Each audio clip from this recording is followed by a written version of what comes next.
ایک شخص جو عرب کے لوگوں کی آنکھوں کا تارا ہے، جسے سب لوگ سر پہ اٹھائے ہوئے ہیں، صادق اور امین کہتے ہیں، اس کی مثالیں دیتے ہیں، اس کے فیصلوں کا احترام کرتے ہیں، اور وہ اس خاندان سے ہے جو خانہ کعبے کا متولی بھی ہے. انہوں نے زیادہ سے زیادہ کیا سوچا ہوگا میرے ساتھ کیا کر لیں گے؟ زیادہ مسجد میں آنے میں پابندی لگا دیں گے نا. شہر بدر کر دینا، قتل کے فتوے جاری کر دینا، یہ تو نبی علیہ السلام نے سوچا بھی نہیں تھا کبھی.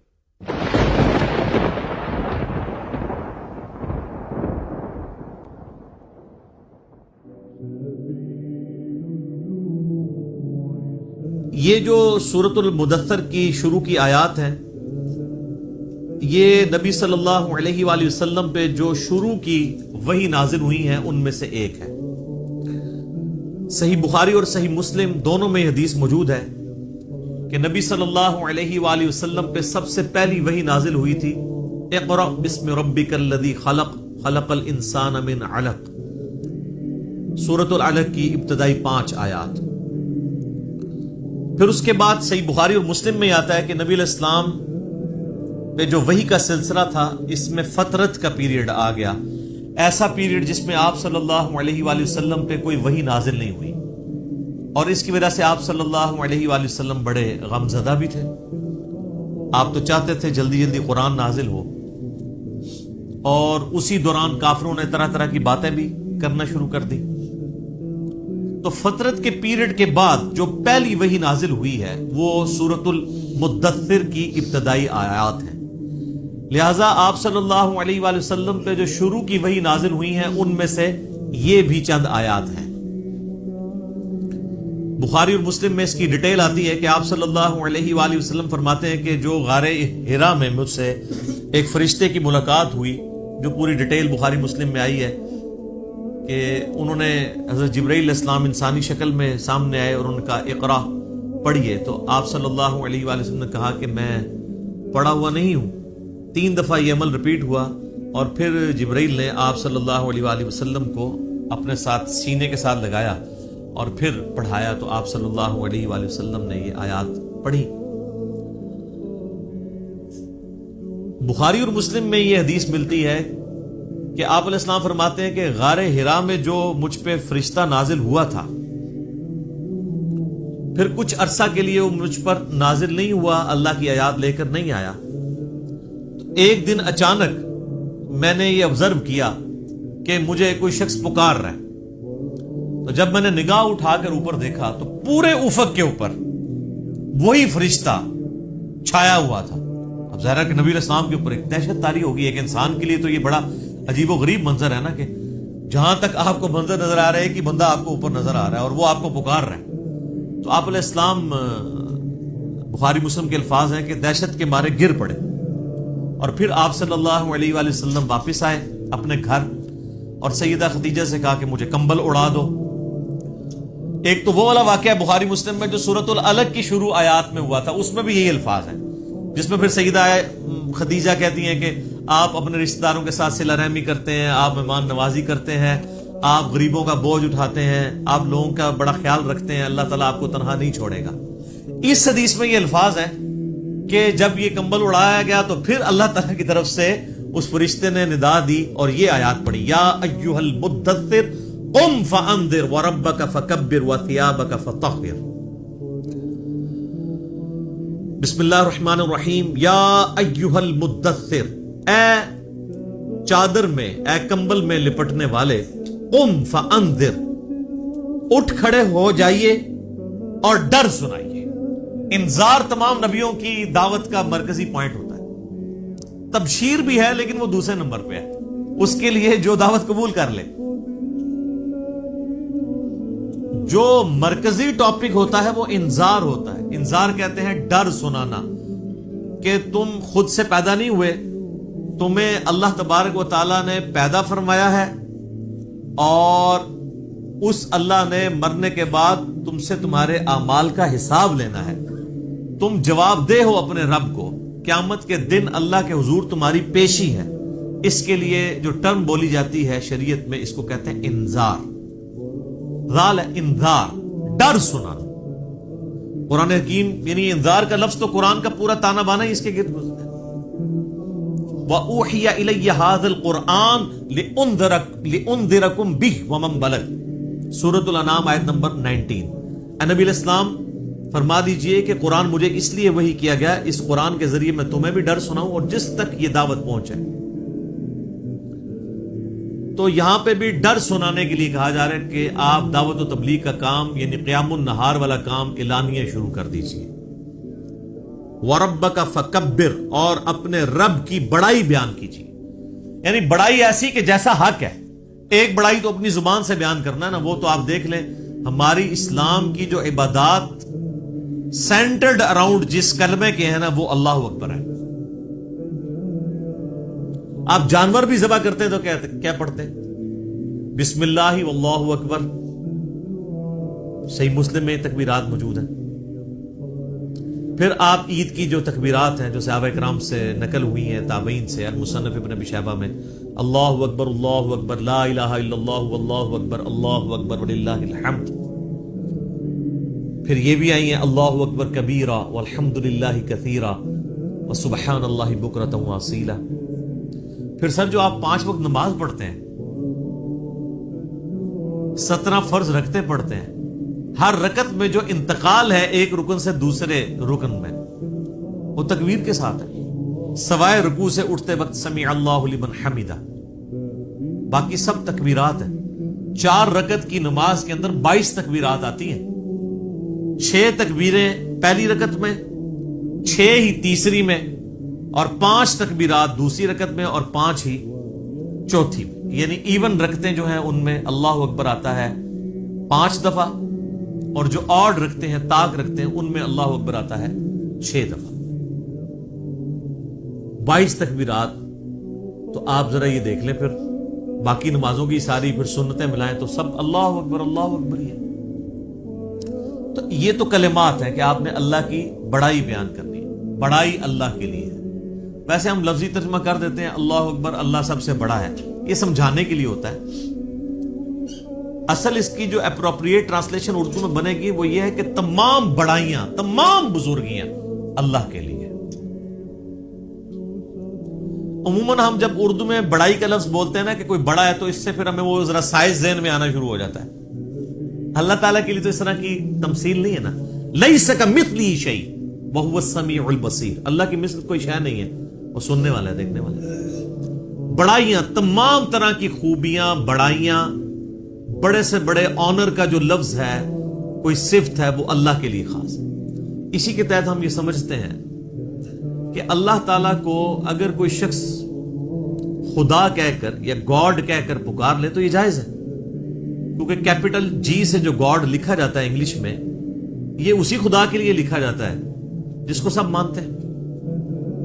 فارسی میں خدا کا لفظ اللہ کے لیے بولا جاتا ہے، لہٰذا یہ جو اہل حدیث نے ایک فتنہ کھڑا کیا ہوا ہے اسماء و صفات کا، اور وہ یہ کہتے ہیں یہ خدا کا لفظ بولنا یا گاڈ کا لفظ بولنا یا اللہ کے لیے کوئی بھگوان کا لفظ بول لے تو یہ کوئی اسماء و صفات کا مسئلہ بن جائے گا، یہ کوئی شرکیہ مسئلہ ہو جائے گا۔ تو یہ ان کے یعنی ایک ذہن کی آپ سمجھ لیں کمزوری ہے، ایسا نہیں ہے۔ قرآن عربی میں نازل ہوا ہے، قرآن سے پہلے جتنی کتابیں الہامی ہیں وہ تو دوسری زبانوں میں نازل ہوئی ہیں۔ وَإِن مِّنْ أُمَّةٍ إِلَّا خَلَا فِيهَا نَذِيرٌ، اللہ تعالیٰ فرماتا ہے کوئی ایسی امت نہیں گزری جس میں ہم نے کوئی نہ کوئی ڈر سنانے والا نہ بھیجا ہو۔ تو ایک تکبیر تو ہے کہ آپ نے الفاظ بولنے ہیں، اور ایک تکبیر جو مشکل تکبیر ہے وہ دعوت و تبلیغ کا کام ہے کہ اللہ کی بڑائی بیان کرو جس طرح کے بیان کرنے کا حق ہے۔ دنیا پہ اللہ کی بڑائی قائم کر کے دکھائی ہے اللہ کے محبوب صلی اللہ علیہ وآلہ وسلم نے، یعنی وہ هو الذی ارسل رسولہ بالہدی ودین الحق لیظہرہ علی الدین کلہ ولو کرہ الکافرون ولو کرہ المشرکون۔ وہی اللہ ہے جس نے الہدا یعنی قرآن اور دین حق کے ساتھ اپنے پیغمبر کو مبعوث کیا تاکہ اسے تمام ادیان پر غالب کر دے، خواہ کافر اس کا برا مانے۔ مسند احمد میں حدیث ہے، نبی علیہ السلام فرمایا قیامت اس وقت تک قائم نہیں ہوگی جب تک کہ دنیا کے ہر گھر میں میرا پیغام نہ پہنچ جائے اور لوگ چاہتے ہوئے یا نہ چاہتے ہوئے اس دعوت کو قبول کر لیں۔ اچھا، یہ بات صحابہ کرام کو تو شاید سمجھ نہ آئی ہو کہ یہ کیسے پاسبل ہے کہ دنیا کے ہر گھر میں اتنا بڑا ڈیٹا کون رکھ سکتا ہے. لیکن سر آج یوٹیوب حافظہ اللہ، گوگل دامت برکاتوں عالیہ، اسلام کے بارے میں کوئی اسٹڈی کرنا چاہے تو اس تک نہیں بات پہنچ سکتی. پہنچ کی بھی ایک واقعہ ہوتا ہے پوری دنیا کے اندر وہ واقعہ پہنچ جاتا ہے. تو یہ ایک میڈیا کی برکت سے یہ ساری چیزیں، اور پھر جب یہ یعنی ایک مزید آگے معاملہ بڑھے گا تو پھر تو دعوت الحمدللہ گھر گھر تک پہنچے گی. تو اس رب کی بڑائی بیان کرو، ایک تو بولنے کے اعتبار سے، باقی پریکٹیکلی بھی اس کے لیے آپ اللہ تعالیٰ کے گواہ بن کر کھڑے ہو جائیں اور انسانیت کے اوپر حجت تمام کریں.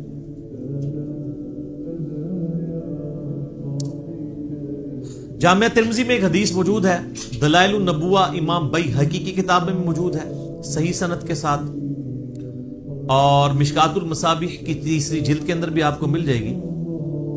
سیدنا جابر بن عبداللہ رضی اللہ تعالیٰ عنہ پوچھتے ہیں نبی علیہ السلام سے، اے اللہ کے محبوب صلی اللہ علیہ وآلہ وسلم، آپ پر نبوت کب واجب ہوئی؟ آپ کب نبی بنائے گئے؟ تو آپ صلی اللہ علیہ وآلہ وسلم نے فرمایا، میں اللہ کے ہاں اس وقت بھی خاتم النبیین لکھا ہوا تھا جبکہ آدم علیہ السلام ابھی روح اور جسم کے درمیان تھے. ایک روایت میں آتا ہے کہ آدم علیہ السلام ابھی مٹی اور پانی کے درمیان تھے، میں اللہ کے علم میں اس وقت بھی خاتم النبیین لکھا ہوا تھا. ظاہر اللہ کے ڈیوائن نالج میں تو تھا. میں دعائے ابراہیم ہوں، میں عیسیٰ کی بشارت ہوں، میں اپنی ماں کا وہ خواب ہوں جو انہوں نے پیدائش کے وقت دیکھا جب میری پیدائش ہوئی، کہ ان کے لیے ایک ایسا نور ظاہر ہوا جس سے شام کے محلات بھی روشن ہو گئے ان پر. یعنی نبی علیہ السلام کی پیدائش کے وقت آپ علیہ السلام کی والدہ کو خواب کے ذریعے بشارت دی گئی کہ آپ سے جو بچہ پیدا ہونے والا ہے اس کی حکومت بالآخر رومن امپائر کے اوپر بھی حاوی ہو جائے گی. اور پھر لوگوں نے دیکھا. تو لیکن یہ جو ہم جس نبوت کے یعنی مبعوث ہونے کا ذکر کر رہے ہیں وہ نبی علیہ السلام کی مبارک زندگی کے 40ویں سال کے بعد کا معاملہ ہے. آپ علیہ السلام پیدائشی طور پر پیغمبر تھے لیکن مبعوث نہیں ہوئے تھے. اللہ کی طرف سے آپ کی بعثت نہیں ہوئی تھی. اللہ کی حفاظت میں ضرور تھے. نبی تو اللہ کی حفاظت میں ہوتا ہے، لیکن نبی کو یہ خود نہیں پتا ہوتا کہ میں اللہ کا پیغمبر ہوں جب تک کہ اللہ اسے مبعوث نہ کرتا. سورہ شورى میں واضح ہے، ما كنت تدری ما الکتاب ولا الایمان. اے نبی، قرآن کے نزول سے پہلے نہ تو آپ کتاب سے واقف تھے اور نہ ایمان کی تفصیلات کو جانتے تھے، بلکہ اللہ نے اس کتاب کو آپ کے لیے ہدایت کا ذریعہ بنایا. وَإِنَّكَ لَتَهْدِي إِلَىٰ صِرَاطٍ مُسْتَقِيمٍ، اور اب آپ بھی لوگوں کو سیدھے راستے کی طرف بلاتے ہیں. حتیٰ کہ صحیح بخاری میں سیدنا ابو بکر الصدیق رضی اللہ تعالیٰ عنہ کا ایک بڑا خطرناک قسم کا خطبہ موجود ہے. خطرناک میں اس لیے کہہ رہا ہوں کہ پاکستان میں 295C لگی ہوئی ہے، ورنہ حضرت ابو بکر میں فٹ کر دیتے ہیں جو انہوں نے ڈاکٹرائن بتائی ہوئی ہے. صحیح بخاری میں خطبہ موجود ہے، میرا ایک یوٹیوب پہ کلپ بھی ہے، صحیح اور بخاری اور مسلم سے قرآن کے فضائل پہ 8 احادیث. اس میں نے یہ حدیث بتائی تھی کہ سیدنا ابو بکر جب خلیفہ بنے رضی اللہ تعالیٰ عنہ علیہ السلام، تو انہوں نے جب پہلا خطبہ دیا تو اس میں ان کے الفاظ ہیں کہ اللہ تعالیٰ نے محمد صلی اللہ علیہ وآلہ وسلم کو اس کتاب کے ذریعے ہدایت دی. ذرا الفاظ سننے، محمد کو اللہ نے اس کتاب کے ذریعے ہدایت دی اور اب تم نے یہ کتاب کا پیغام ان کی امت تک آگے پہنچانا ہے. شکر ہے ادھر کوئی کھڑا نہیں ہو گیا کہ یار امیر المومنین یہ آپ کیا کہہ رہے ہیں. نبی علیہ السلام پہلے گمراہ تھے، نعوذ باللہ. گمراہ نہیں تھے، لیکن آپ کی ہدایت ڈیٹم لیول کی تھی، بنیادی تفصیلات نہیں تھی اس میں. قرآن میں وَوَجَدَكَ ضَالًّا فَهَدَىٰ، اے نبی آپ کو ہم نے اپنی محبت میں حق کی تلاش میں خود رفتہ پایا تو منزل مقصود تک پہنچاتی ہے. یہ گمراہی والا ترجمہ تو غلط کیا ہے، اس کے اوپر جو بریلوی گرفت کرتے ہیں نا اہل حدیث اور دیوبند کی، وہ ٹھیک کرتے ہیں. ضال کا مطلب نبی علیہ السلام کے لیے گمراہی نہیں ہوگا. ضال کا ایک مطلب کسی کی محبت میں ڈوبنا بھی ہوتا ہے، جیسا کہ یوسف علیہ السلام کے بھائیوں نے اپنے والد کے بارے میں کیا کہا تھا؟ ان ابانا لفی ضلال مبین، ہمارے ابا جان تو اس بیٹے کی محبت میں ڈوب چکے ہیں. وہ یہ تو نہیں کہہ رہے تھے ہمارا ابا گمراہ ہو گیا ہے، وہ یہ کہہ رہے تھے کہ یہ اس ایک بیٹے کی محبت میں ڈوبا ہوا ہے، ہمیں بھی ذرا توجہ دیں. تو یہ ووجدہ کا ضالن فہدا، اس کا ترجمہ جو ہے وہ احمد بریلوی صاحب نے ٹھیک کیا ہے کہ تمہیں اپنی محبت میں خود رفتہ پایا تو منزل مقصود تک پہنچا دیا. تو قرآن کے ذریعے اللہ تعالیٰ نے آپ علیہ السلام کی ہدایت کو کامل کیا. تو نبی پیدائشی طور پہ نبی ہوتا ہے لیکن اسے پتہ نہیں ہوتا جب تک مبعوث نہ ہو جائے. ورنہ تو بخاری مسلم میں جو حدیث آتی ہے کہ نبی علیہ السلام کو جب پہلی دفعہ فرشتہ نظر آیا ہے تو آپ کی حالت جو ہوئی ہے، مطلب آپ تو خوش ہو جاتے ہیں کہ میں 40 سال سے انتظار کر رہا تھا، شکر ہے تو آ گیا. الٹا آپ علیہ السلام پریشان ہو گئے.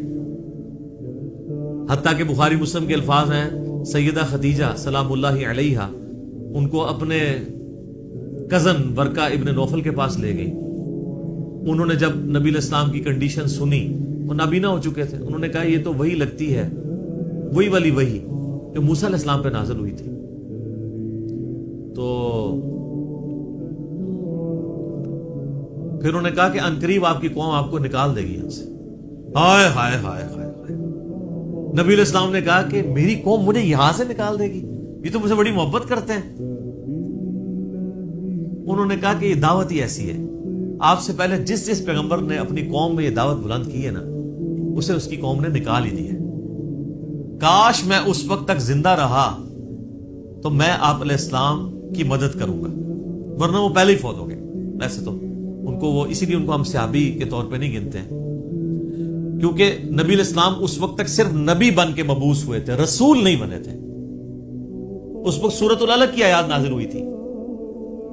رسول تب بنے جب یہ آیات نازل ہوئی ہیں کہ اب آپ کھڑے ہوں اور لوگوں کو دعوت و تبلیغ کا کام کریں. پہلے صرف یہ تھا کہ آپ کے اوپر وہ حقیقتیں آشکار ہوئی تھی، اور 40ویں سال یہ معاملات شروع ہو گئے تھے. صحیح مسلم میں حدیث ہے کہ نبی علیہ السلام نے فرمایا کہ میں اس پتھر کو بھی پہچانتا ہوں جو بعثت سے پہلے مجھے سلام کیا کرتا تھا. تو آپ کو اشارے ملنے شروع ہو گئے تھے کہ آپ کے ساتھ کوئی ایکسٹرا آرڈنری معاملہ ہونے والا ہے. ورنہ آپ دیکھیں نا، آپ گزر رہے ہو اور پتھر آپ کو سلام کر رہا ہو تو بندے کو ایک بار انہی چیزوں کا آئیڈیا ہونا شروع ہو جاتا ہے کہ کوئی میرے ساتھ ایکسٹرا آرڈنری. اور پھر آپ دیکھ لیں کہ آپ علیہ السلام پہ جب یہ سارے معاملات ہوئے نا تو اللہ نے آپ کا دل کیسا مضبوط کیا کہ ایک لمحے کے لیے بھی آپ کو یہ خیال نہیں آیا کہ میں کسی غلط راستے پہ چل رہا ہوں. ایکسپیرینس واقعی پہلا تھا، اس کی وجہ سے آپ پریشان ضرور ہوئے لیکن آپ کا کانفیڈنس کبھی لوز نہیں ہوا کہ یہ کیا ہو رہا ہے. ایسا نہیں کبھی ہوا. وہ اللہ نے دل مضبوط کیا. اور یہ پیغمبر کے ساتھ غیبی تائید ہوتی ہے اللہ کی. بعض اوقات پیغمبر جو ہیں وہ بچپنے میں ہی بولنا شروع کر دیتے ہیں. سورہ مریم میں آتا ہے، سورہ آل عمران کے اندر آتا ہے کہ حضرت عیسیٰ علیہ السلام جو ہیں وہ ماں کی گود میں بھی کلام کر رہے ہیں. اللہ تعالیٰ چاہے تو، اور وہ کیا کہہ رہے ہیں کہ مجھے اللہ نے پیغمبر بنایا ہے، مجھے کتاب دی ہے اور مجھے مبارک بنایا ہے، اور میں اپنے ماں باپ، میں اپنی ماں کے ساتھ اس نے سلوک کرنے والا مجھے بنایا ہے. سلام ہو اس دن پر جس دن میں پیدا ہوا، جس دن میں مروں گا اور جس دن میں اٹھایا جاؤں گا. یہ ساری گفتگو کر رہے ہیں ماں کی گود میں. ان کو اللہ نے اسی وقت مبعوث کر دیا. اکثر انبیاء کو اللہ تعالیٰ نے 40 سال کی عمر میں مبعوث کیا، کیونکہ 40 سال کی عمر جو ہے نا یہ میچورٹی کی عمر ہے. حضرت موسیٰ علیہ السلام کو بھی 40 سال کی عمر میں مبعوث کیا. اس کے بعد انسان یعنی دنیا کے سارے حقائق دیکھ چکا ہوتا ہے، اتنے ایکسپیرینس اس کو آ چکے ہوتے ہیں کہ وہ اب ایک بڑے لیول کی دعوت کو لانچ کر سکتے ہیں. اور جو لوگ ذرا اس سے پہلے شروع ہو جاتے ہیں دعوت کے حوالے سے تو وہ اللہ تعالیٰ کی طرف سے کوئی ایکسٹراڈنری کسی کے ساتھ معاملہ ہو سکتا ہے، جس طرح حضرت عیسیٰ علیہ السلام تھے. اور جب انہوں نے یہودیوں کو ایڈریس کرنا شروع کیا ہے اس وقت ہارڈلی آپ کی عمر 25 سال تھی حضرت عیسیٰ علیہ السلام کی، جب یروشلم میں جا کے انہوں نے یہودی پادریوں کو للکارنا شروع کیا. بڑے بڑے بزرگوں کی گستاخیاں جب حضرت عیسیٰ نے شروع کی ہیں اس وقت ان کی عمر صرف 25 سال تھی. وہ تو ہی کہتے تھے نا گستاخی ہو رہی ہے ہمارے ساتھ، تو گستاخی سمجھتے تھے کیونکہ حضرت عیسیٰ علیہ السلام ان کو کرٹیسائز کرتے تھے. میٹھی میٹھی باتیں نہیں کرتے تھے. میٹھی میٹھی باتیں کرتے تو وہ ہاتھ ڈالتے. وہ کہتے تھے تم یہ کہتے ہو اور کتاب میں یہ لکھا ہوا ہے, تم خود یہ کرتے ہو. تو انہوں نے کہا پکڑ لو اس کو. قتل کے درپے ہو گئے. وہ تو اللہ تعالیٰ نے ان کو زندہ اٹھا لیا, ورنہ وہ تو قتل کر ہی دیتے حضرت عیسیٰ علیہ السلام کو. تو اس میں میں ایک بڑا تلخ جملہ بولتا ہوں کہ حضرت عیسیٰ علیہ السلام جو یہودیوں نسل تھے, یہودیوں نے اپنے علماء کے زیر اثر ان کے قتل کے اوپر آمادگی ظاہر کر دی. یہ علماء کا فتنہ اتنا بڑا فتنہ ہے کہ یہ فتنہ وقت کے پیغمبر کے خلاف بھی کھڑا ہو جائے تو اس کو بھی دنیاوی طور پہ فیل کر دیتا ہے. دنیاوی طور پہ تو فیلئر ہی ہے نا. 12 بندے صرف ایمان لے کے آئے, اپنی بھی جان اللہ نے بچائی. دنیا میں تو یہ دیکھا جاتا نا اس کے کروڑوں فالوور ہوں, تبھی تو بتا رہے ہوتے ہیں نا جی جناب اتنا بڑا اجتماع ہوا ہے, اتنے جلسے میں لوگ آئے. وہ کیوں بتا رہے ہوتے ہیں؟ کامیابی کے لیے. حضرت عیسیٰ علیہ السلام کے جلسے میں کتنے لوگ ہوتے تھے؟ 12, وہ بھی 2 بھی گلیلیا جھیل کے کنارے جا کے. وہ باقی تو بات ہی نہیں سنتے تھے, انہوں نے دھوبیوں کو بات سمجھ آ گئی. وہ جناب اللہ کی مرضی ہے کسی کو بات سمجھ آ جائے. ابو جہل کو سمجھ نہیں آئی ہے, بلال حبشی کو سمجھ آ گئی ہے, عمار ابن یاسر کو سمجھ آ گئی ہے, یاسر اور سمیہ کو سمجھ آ گئی ہے, رضی اللہ عنہم اجمعین وعلیہم السلام اجمعین.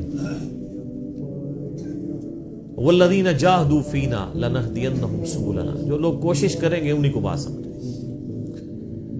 تو نبی علیہ السلام کا باقاعدہ حکم ہوا ہے کہ آپ نے اپنے رب کی بڑائی کے لیے کھڑے ہو جانا ہے. وَثِيَابَكَ فَطَهِّرْ, اور اپنے کپڑوں کو پاک رکھنا ہے.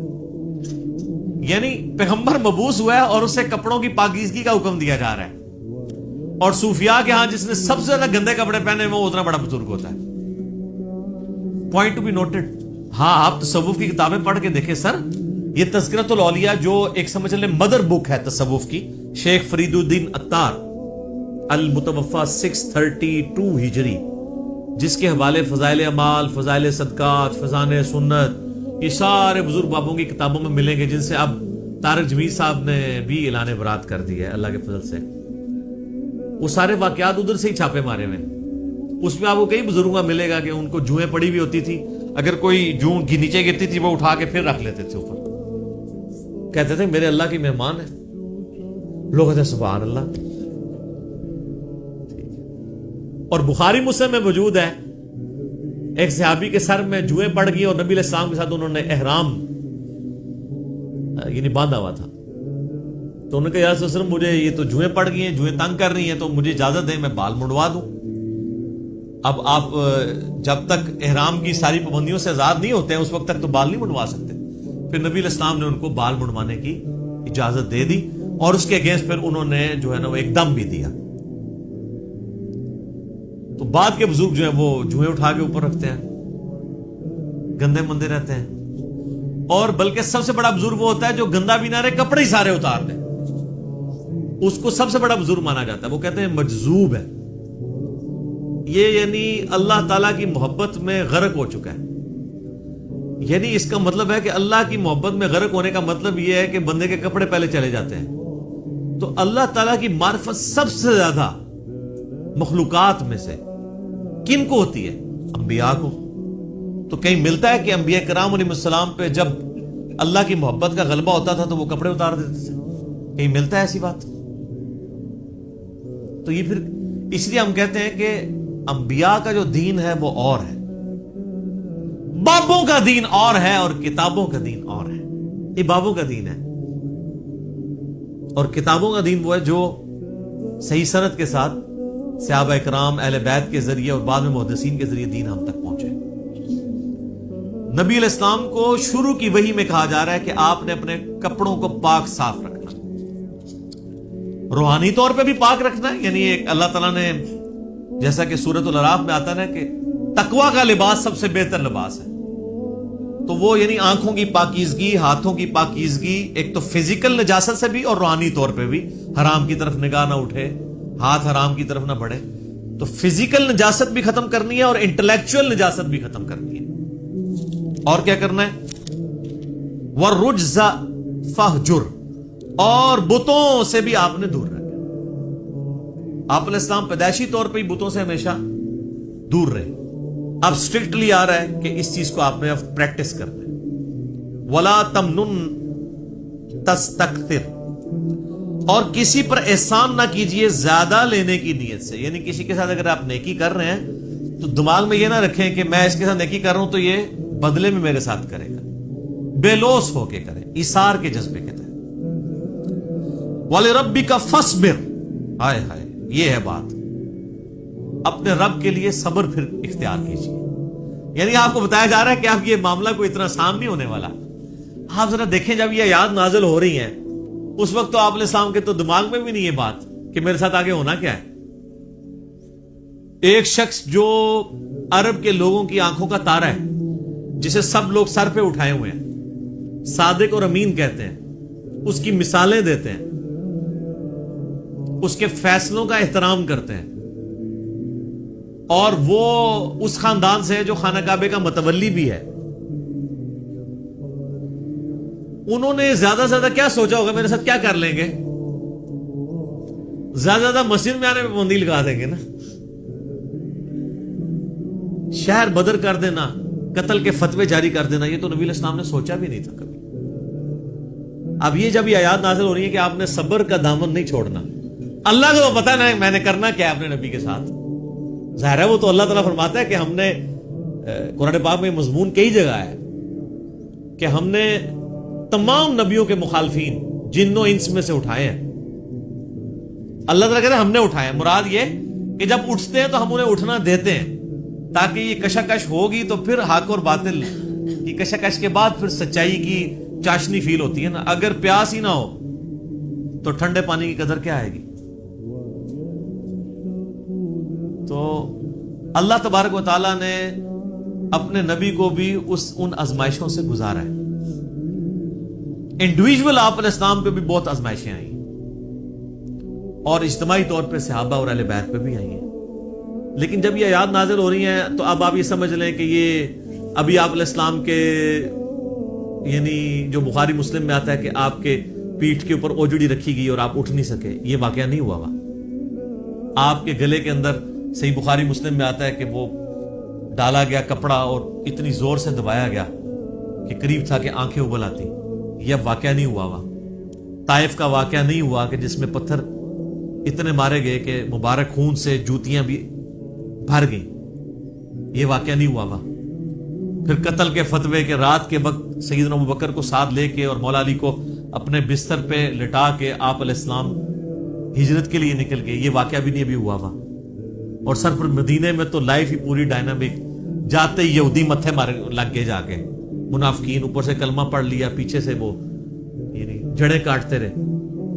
پھر غزوہ بدر میں جو کچھ ہوا، احد میں تو نبی علیہ السلام کے دانت بھی شہید ہو گئے اور آپ کی شہادت کی خبر مشہور ہو گئی. اس قدر آپ کا خون بہہ گیا. خندق کے وہ موقع کے اوپر آپ علیہ السلام کو سخت سردیوں کی راتوں میں کس طریقے سے ایون صحابہ کہتے ہیں ٹوائلٹ جانا ہمارے لیے مشکل ہو جاتا تھا، سامنے سے تیر آگے لگ جاتا تھا. اس کے بعد پھر صلح حدیبیہ والی جو مشقت کاٹنی پڑی، اتنا پیدل سفر کر کے، پھر ایک پیس ٹریٹی کر کے واپس جانا پڑ گیا، عمرہ بھی نہیں کیا. پھر غزوہ خیبر والی جو ایک معاملہ آیا وہ کئی ہفتوں تک. اس کے بعد پھر فتح مکہ کے لیے 10,000 کے صحابہ کو کے لشکر کو لے کے نکلے رمضان کے مہینے کے اندر. ہم لوگ ادھر ایسی میں بیٹھے ہوئے. اور پھر ختم نہیں ہوا معاملہ. فوراً فتح مکہ کے 3-4 مہینے کے بعد قبیلہ حوازن کے ساتھ جو ہے وہ جنگ غزوہ حنین ہو گئی. 12,000 کا لشکر تھا. بس تکبر کے جملے نکل گئے کچھ اصحاب سے کہ ہم 313 تھے تو غالب آئے تھے، آج تو ہم ہے ہی بہت ہیں. تو قرآن کے الفاظ ہیں. اللہ تعالیٰ نے یقین کریں کہ اتنے سخت الفاظ کے اندر جسے کہتے ہیں نا میڑا مارتے ہوئے، تانا دیتے ہوئے بات کی ہے. اللہ نے فرمایا تم نے یہ بات کی، تمہیں تو کہنا چاہیے تھا اللہ کی مدد سے فتح ہوئی تھی. تو دیکھ لو جب تم نے یہ جملہ بولا تو دیکھو تمہیں راستہ بھی نہیں پھر ملا بھاگنے کا. 80 بندے بخاری مسلم میں آتا ہے نبی علیہ السلام کے ساتھ رہ گئے. صرف 12,000 میں سے 80 بندے، باقی سب بھاگ گئے. وہ سامنے سے تیر ہی ایسے لگے ان کو. وہ تیر کے بڑے ایکسپرٹ تھے قبیلہ وازن کے لوگ. اور پھر پیرلل میں جناب وہ رومن امپائر نے نبی علیہ السلام کا سفیر قتل کر دیا. آپ نے غزوہ موتا کے لیے جو ہے وہ وہاں بھی مہم روانہ کر دی زید ابن حارثہ کی سرکردگی میں. اتنے معاذوں کے اوپر پیرلل میں. اور پھر اس کے بعد غزوہ موتا کے بعد پھر وہ غزوہ تبوک کے لیے آپ علیہ السلام خود، جسے وہ جیش العسرہ کہا جاتا ہے، تنگی والا جو مارکا. تو اور آخری وقت بھی آپ کیا فرما رہے ہیں؟ آخری جو آپ آگے خطبہ دے رہے ہیں بخاری مسلم میں، وہ لشکر اسامہ بھیج رہے ہیں. اتنی مشکل لائف شروع سے لے کے اینڈ تک. اور یہ تو باہر کی لائف ہے، جو اندر آپ کو تکلیفیں اٹھانی پڑ رہی ہیں. بیویاں کہہ رہی ہیں کہ جی اس طرح ہمارا گزارا نہیں ہوگا، پھر قرآن نازل ہو رہا ہے کہ نہیں اسی طرح گزارا کرو. تو کئی معاذوں کے اوپر. اب یہ سارے معاذ اگر آپ کے ذہن میں ہو نا، تو پھر آپ یہ آیت پڑھیں والی ربی کا فصبر. اے نبی علیہ السلام، آپ نے اللہ کے لیے صبر کرنا ہے. ابھی تو بڑے بڑے مراحل آنے ہیں. فَإِذَا نُقِرَ فِي النَّاقُورِ، اور پھر جب سور پھونکا جائے گا.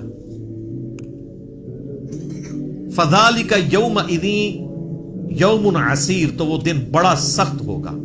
عَلَى الْكَافِرِينَ غَيْرُ يَسِيرٌ، کافروں پر آسان نہیں ہوگا. ذَرْنِي وَمَنْ خَلَقْتُ وَحِيدًا،